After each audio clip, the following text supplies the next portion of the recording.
شپه بله شپه موږ زنانه ماشومانان ټوله شپه باندې تیر کړل، باندې په ډاګه باندې وو، سامانونه هم باندې په ډاګه دي.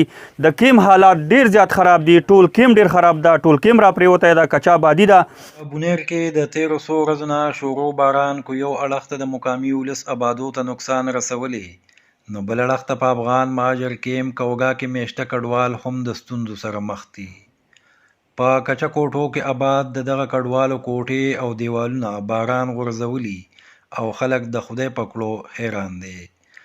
د کچه کوټو غورځېدو له وجې چا په ټینټ کې شپه تېره کړې، نو څوک د باران لاندې په ډاګه ناست دي.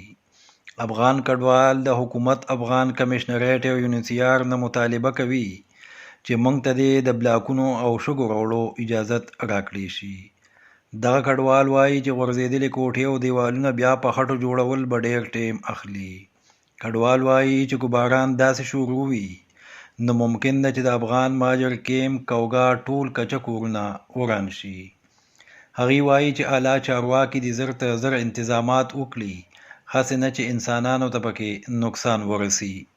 زه زازی افغان د کوګا د کیم په اوسیدونکی، زه دا حالات تاسو په خپلو سترګو سرجینئ. موږ دا کوټې را پریوتې دي او دا یوه کوټه خو په دغه کوټه کې تاسو برای راست سینئ او ګورئ چې دغه کوټه کې موږ بېګا شپه نه بله شپه یو زنانه یو ماشوم لکه ټپي راویستل، اسپتال ته ویوړو او د کور حالات بالکل خراب ده. نورې دوه کمرې دي دا هم را پریوتو کې دي او بېګا نه بله شپه بېګا شپه بله شپه موږ زنانه ماشومانان ټوله شپه باندې تیر کړل، باندې په ډاګه باندې وو، سامانونه هم باندې په ډاګه دي. د کیم حالات ډیر زیات خراب دي، ټول کیم ډیر خراب ده، ټول کیم را پریوتی ده، کچا بادي ده. او مخکې افسرانو ته، مخکې عمران خان صاحب ته، د پوج اعلی چارواکو ته، نور د افغان کمیشنریټ ته، د مردان ډیا صاحب ته، پیښور وزیر اعلی صاحب ته، کور کمانډر صاحب ته، د بونیر ډي آی جي صاحب ته، نور د بونیر اعلی چارواکو ته زما دا درخواست ته چې تاسو راسئ. افغان مهاجرین ډېر په بد حالاتو کې دي، ډېر په بد حالاتو کې راایسار دي، زنانه لاندې دي، ماشومان لاندې دي، څاروي لاندې دي دلته.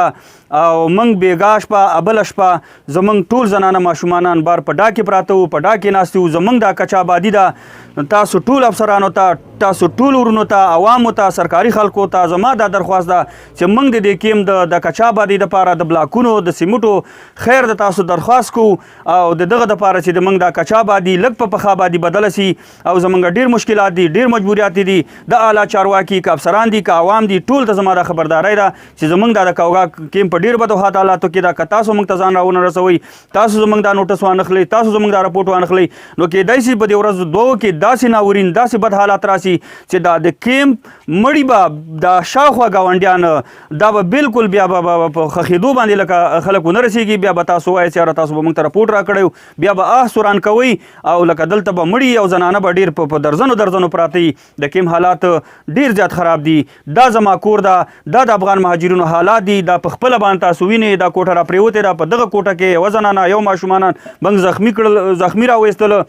نور د کور حالات هم ډېر خراب دي. دوه کوټې نورې هم را پریوتې دي او سامان بار پروت ده. مونږ دا کمره پریوتې ده او هغه کمره هم د هغه په پریوتو ده، بس هغې کې مونږ سامان وامان راایستلی دی. دا کمره ده او یو دا پنایي دیوال دی، هغه دیوال ته شرطونه واخیستل، دا مکمل پریوتې ده، پرون پریوتې ده.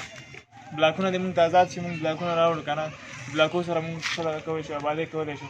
بلاکونه چې نه مونږ نشو کولی. بېګا پرون وروره په دې باران کې د اور ځای دا هم را پرېوته، بله کمره هم را پرېوته. نور خو څه نه کې، صرف دا بلاکونه او دا دغه موږ ته آزاد کړي، موږ خپل ځایونه جوړ کړو. ابا څه څه دې پرېوتې دي؟